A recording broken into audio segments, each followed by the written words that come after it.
तैराकी की क्षमता तो नहीं है, समुद्र बहुत बड़ा है, सांस फूल जाएगी, मर जाएंगे, और कितने दिन में पार होंगे कोई ठिकाना तो नहीं है। तैराकी से पार करना पुरुषार्थ के बल पर पार करना है, लेकिन नाव क्या है, बोले तैर कर जाओगे, इसको पुरुषार्थ कहते हैं। दो हिसाब से पार हो सकते, या तो पुरुषार्थ करके पार हो सकते, या गुरु का प्रसाद पा करके पार हो सकते हो। प्रसाद के बल पे भी पार हो सकते, नाव के बल पे पार हो सकते, या तो तैर कर या नाव पर। तैरोगे तो डूबने का डर रहेगा, नाव में बैठोगे तो बचने के ज्यादा चांस रहेंगे। और आजकल तो बड़ी हाईटेक नाव चल गई है, डूबती ही नहीं है, डूबे तो फिर भी इमरजेंसी नाव होती है। वही हम कहना चाह रहे हैं कि अगर तुम्हें सदगुरु के गुरु के चरण मिल जाए तो डूबने का तो हिसाब किताब ही खत्म हो जाएगा। अब अगला प्रश्न, वो कौन गुरु है जिसके चरण पकड़ ले तो पार हो जाए? हम तो जिनके दास हैं, हमें तो लगता है जय जय जय हनुमान,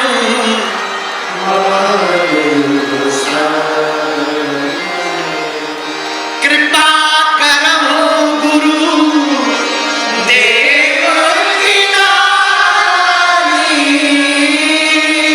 कृपा करहु गुरु देव की नारी। हनुमान जी के जैसा दूसरा कौन गुरु हो सकता भैया? हनुमान जी जैसा कोई दूसरा गुरु नहीं। तो पार होने के लिए नाव चाहिए। अब वो नाव क्या है भैया? और तो कुछ हमें दिखाई पड़ नहीं रहा, हमारी मति सुन लो कान खोलकर, हनुमान जी की कथा को ही नौका समझ लो, और कथा में निकली हुई वाणी को खेवनहार समझ लो, और उस पर चल पड़ोगे तो ये तय है, हनुमान जी के चरित्र को जीवन में उतार कर अपना चित्र बदल लोगे तो तुम्हारी दशा भी बदल जाएगी और दिशा भी बदल जाएगी, पार हो जाएगी। तो जय हनुमान ज्ञान गुण, हनुमान जी ज्ञान के सागर है। अच्छा ज्ञान क्या? पीएचडी कर ली तो क्या ज्ञानी हो गए? बोलो, डीएड बीएड एमबीबीएस कर ली तो क्या ज्ञानी हो गए? आईआईटी आईआईएम्स कर लिया तो क्या ज्ञानी हो गए? बोलो ना ना ना ना, ये तो डिग्री है भैया, डिग्री डिग्री है, डिग्री, ये ज्ञान नहीं है। ज्ञान क्या है? अपने अज्ञान का जिसको ज्ञान हो जाए उसी को ज्ञानी कहा जाता है। अपने अज्ञान का जिसे ज्ञान वो ज्ञानी। और हनुमान जी हैं क्या? जय हनुमान ज्ञान गुण सागर, हनुमान जी ज्ञान के सागर। अब दूसरा प्रश्न उठता है कि भैया हमें कैसे पता लगेगा कि हमारा अज्ञान मिट गया? उत्तर सुनो, जब तुम्हें जिंदगी में ये लगने लगे है कि परमात्मा ही सत्य है, बाकी सब असत्य है, ये सब होता है, उस दिन समझ लेना तुम ज्ञान के नजदीक पहुंच गए हो। अब तीसरा प्रश्न है, ये ज्ञान आएगा कैसे? इसका उत्तर रामायण में आया है, बिनु सत्संग विवेक न होई,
सुलभ ना, बिना सत्संग के विवेक नहीं होगा।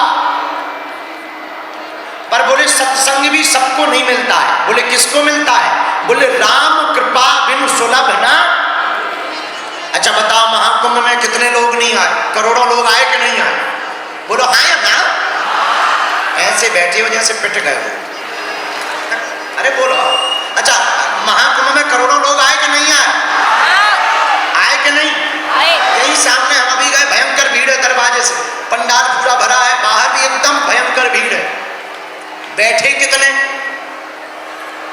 थोड़े ही लोग, 5-10 हजार, 20 हजार मानो, पूरा बाहर तक मिला के 20 हजार लोग बैठे होंगे हैं पंडाल। अच्छा, लेकिन आए कितने? करोड़ों। कथा में बैठे कितने? थोड़े। लेकिन रुक कितने रहे? और थोड़े। और सुनो, करोड़ों आए, कुछ कथा सुन रहे हैं, कुछ रुक रहे हैं, पर भैया कुछ कथा सुनकर के जीवन में उतार रहे हैं। सब नहीं उतार रहे, कुछ ही उतार रहे। बोले क्यों? बोले राम कृपा बिनु सुलभ ना। कुछ लोग तो कुंभ में आए हुए हैं तो कुछ लोग चाट ही खा रहे। चाट तो छोड़ो, कुछ लोग वो आइसक्रीम की कुल्फी में लगे, कुछ आलू टिकिया ही मसक रहे और घर जाएंगे कहेंगे अब तो कुंभ हुआ ठटरी के बने। अरे ये कुंभ नहीं है। संगम स्नान करना, संतों की रज में लौटना, संतों के दर्शन करना और कुंभ में आकर के तन का नहाना जरूरी नहीं है, पर महाकुंभ में आकर के मन का नहाना बहुत जरूरी है। लेकिन और सुनो, जो आ गए भगवान की बड़ी कृपा है। कुछ लोग तो घर बैठकर बयान पेल रहे हैं, ठटरी के बड़े नाक कटा है, मुंह सर चंद। वो कह रहे हैं कुंभ में जाने से बीमारियां फैलती हैं। बता काय भैया, हज यात्रा में जाने से बीमारी नहीं फैलाता।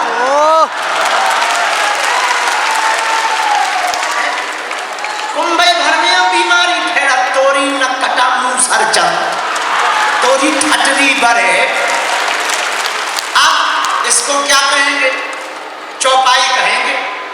राम कृपा बिनु सुलभ ना सोई। हमारे गांव में कहावत है, बुरा मत मानना, अगर बुरा लगे तो I am very very not sorry.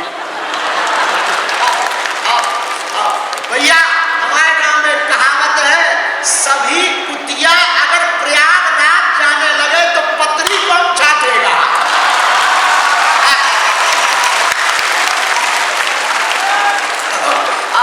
सभी कुत्ते अगर प्रयागराज आ जाएंगे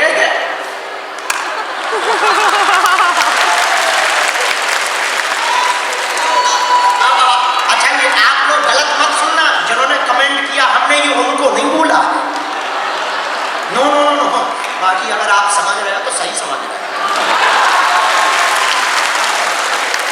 बाकी हमने नाम सो किसी का नहीं लिया, इसलिए नहीं लिया कि हमें FIR थोड़ी खानी है। हम बहुत समझदार है, पहले हते उल्लू, अब हम होशियार हो। पूरी बढ़िया गोली भी चला देते हैं और बेदाग बनी रहते हैं। हाँ, बोले क्यों? बोले राम कृपा बिनु सुलभ ना कोई। बिना राम जी की कृपा के कोई आने वाला तो हम नहीं कह रहे, चौपाई कर रही है। एक बात और सुनो, सब लोगों को मगर ने पकड़ रखा। किसने? हैं? किसने पकड़ रखा? मगर ने। मगर ने हनुमान जी का पैर भी मगर ने पकड़ा था, हाथी का भागवत में गज का पैर भी मगर ने पकड़ा था, और आजकल के कुछ लोगों का पैर भी मगर ने पकड़ रखा। पूछो कैसे? जैसे जो कथा में नहीं आए या महाकुंभ में नहीं आए प्रयागराज, उनसे कहें क्यों भाई तुम प्रयागराज नहीं गए? 144 साल बाद महाकुंभ लगा हुआ है, करोड़ों लोग स्नान कर रहे हैं। कल मौनी अमावस्या है, मौनी अमावस्या को स्नान करने से ग्रह नक्षत्र दोष पितृ दोष में शांति मिलती है। तुम प्रयागराज नहीं गए हो। तो पता है वो क्या कहेंगे? बोले जाना तो था मगर।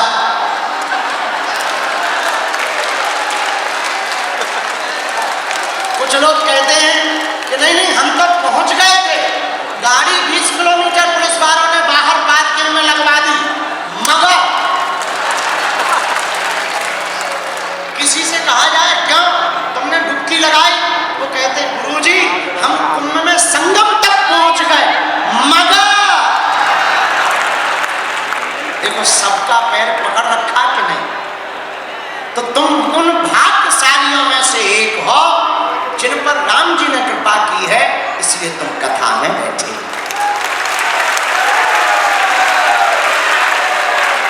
जनता चुनकर के जिसको वोट देती है वो संसद में बैठता है, जनता जिसको चुनती है वो संसद में बैठता है, भगवान जिनको चुनते हैं वो कथा में बैठता है। हनुमान जी हैं, जय हनुमान ज्ञान सागर, जय कपीस तिन्ह। हनुमान जी ज्ञान के सागर हैं। अरे ज्ञान के सागर हनुमान जी महाराज कैसे हैं? ज्ञानी नामाग्रगण्यम, इतना ज्ञान हनुमान जी के पास, ज्ञानियों में सबसे श्रेष्ठ हो। जब राम जी को पहली बार मिले तो राम जी लक्ष्मण जी से यही बोले, लक्ष्मण हमने ऐसा वेदज्ञ, ऐसा गुणज्ञ, ऐसा शास्त्रोक्त, ऐसा विधियोक्त, ऐसा विनयी, ऐसा विनम्र देखा नहीं। जरा तुम देखो तो, इनसे बात करो तो ऐसा लग रहा कि कोई बहुत ज्ञानी हो। अगर शास्त्र की बात करो तो लगता है कि बड़े शास्त्रों को लाखों बार पढ़ रखा हो। वेदों की बात करो तो शास्त्र वेद की ऋचाएं बोल रहे। स्वभाव देखो इतना विनम्र, भाव देखो इतना अच्छा। लक्ष्मण हमको तो लगता है मानो चारों वेद छयों शास्त्र इनके अंदर बैठ करके बोल रहे हैं। ऐसा राम जी ने लक्ष्मण जी से कहा। श्री हनुमान जी के लिए तुलसीदास जी ने लिखा, जय हनुमान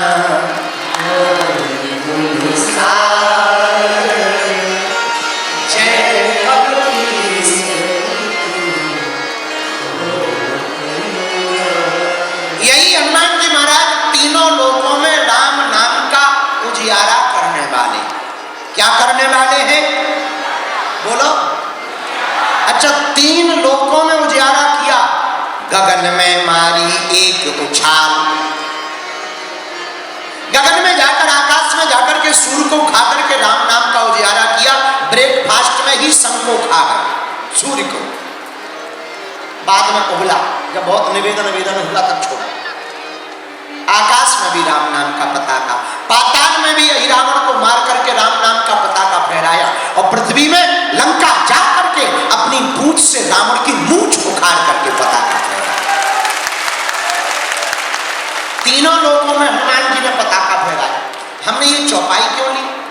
हनुमान जी तीन लोगों में महिमा पहुंचा रहे, और हम जहां बैठे हैं वहां भी तीन नदियों का संगम है, गंगा का, यमुना का और सरस्वती का। धन्य है प्रयाग, धन्य है प्रयागराज। भरद्वाज मुनि बसहि प्रयागा,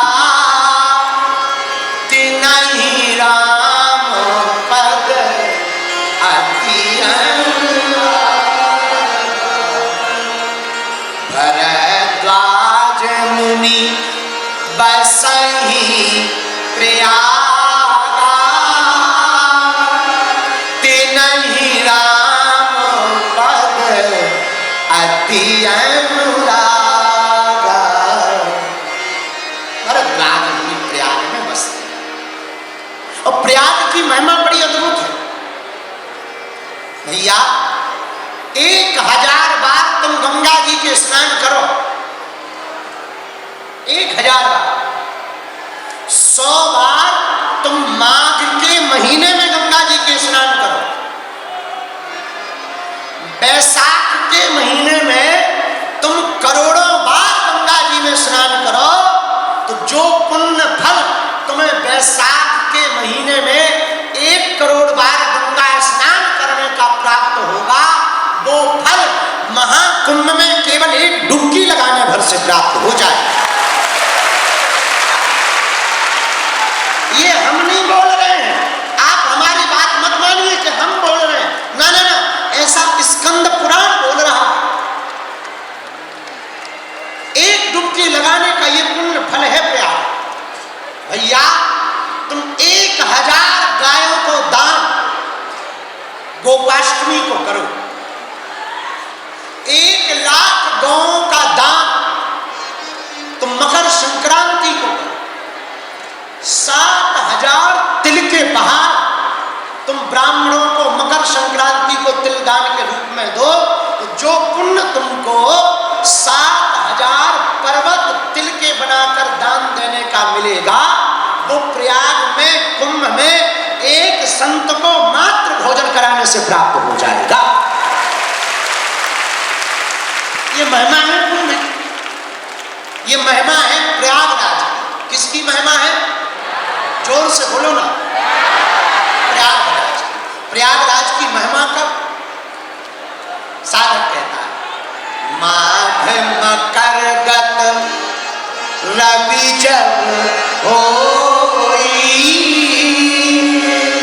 तीरथ पत्री आव सब कोई। माघ के महीने में जब सूर्य मकर राशि में प्रवेश करते हैं, सब लोग यहां आते हर साल। पर भैया सुनो, हम लोग दीपक तो रोज जलाते हैं पूजा में, हाँ या ना? बोलिए। जब रोज दीपक जलाते हैं तो दीपावली को बहुत दीपक क्यों जलाते हैं? क्यों जलाते? भैया दीपावली अमावस्या को आती है। कब आती है? अमावस्या कब आती है? जब सूर्य और चंद्रमा दोनों तुला राशि पर पहुंचते हैं, तब दीपावली की अमावस्या का संयोग बनता है।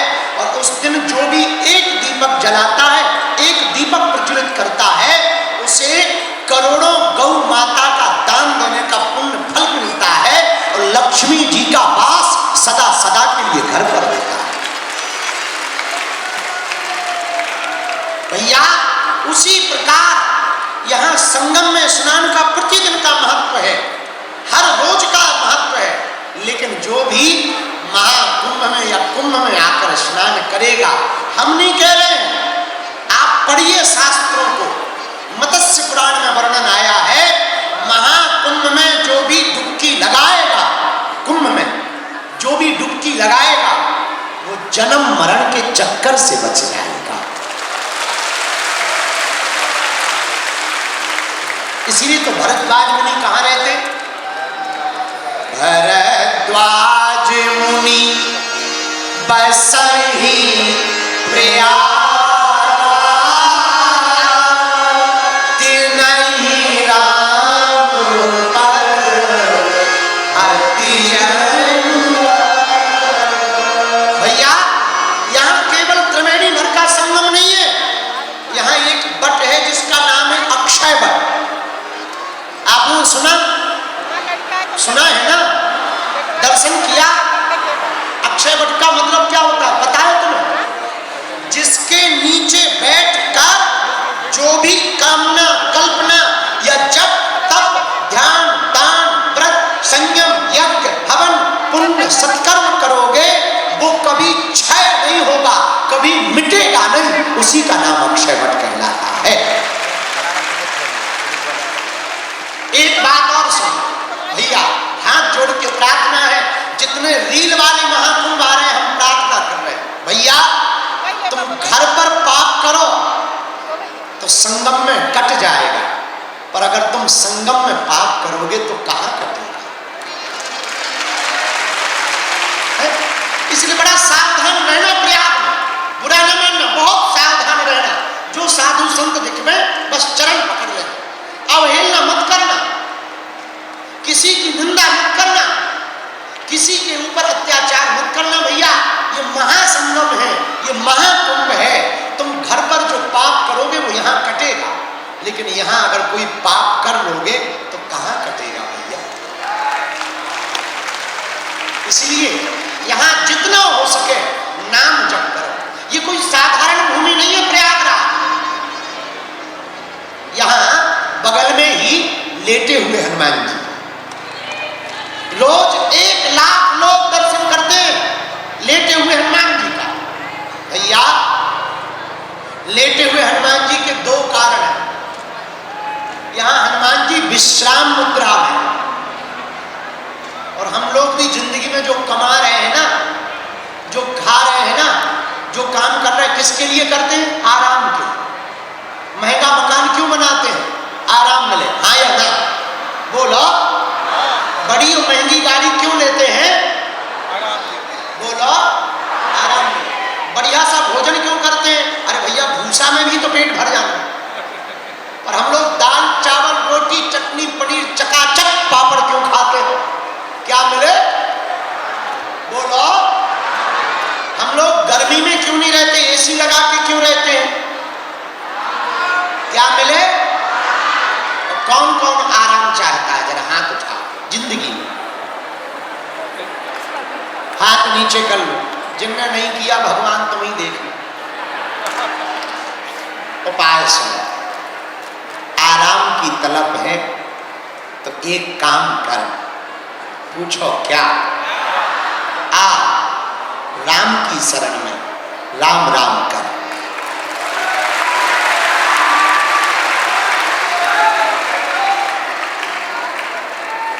भगवान को कहो, मुझे कौन पूछता तेरी बंदगी से, मुझे कौन पूछता था तेरी बंदगी से। मुझे कौन पूछता था तेरी बंदगी से, मैं खुद को ढूंढता, मैं खुद को ढूंढता इस जिंदगी से। आपको अगर आराम की तलब है तो लेटे हनुमान जी के दर्शन करो। धन्य है प्रयाग। इसकी इतनी महिमा क्यों? ब्रह्मा जी ने सबसे पहले अगर कहीं यज्ञ किया तो वो प्रयाग में ही किया। 3 नदियों का कहीं अगर संगम है तो वो कहां है? प्रयागराज में ही है। विश्राम मुद्रा में विशालकाय अगर हनुमान जी कहीं है तो कहां है? प्रयागराज में ही है। अक्षय वट अगर कहीं है तो कहां है? प्रयागराज में ही है। हर साल माघ के महीने में संतों का मेला जहां लगता है वो भी प्रयागराज में ही लगता है। और भैया महाकुंभ कहीं नहीं पड़ता है। अगर महाकुंभ कहीं पड़ता है तो वो भी, इसीलिए तो भरद्वाज मुनि बसहि तिनहि राम पद अति अनुराग। श्री राम जय राम जय जय राम,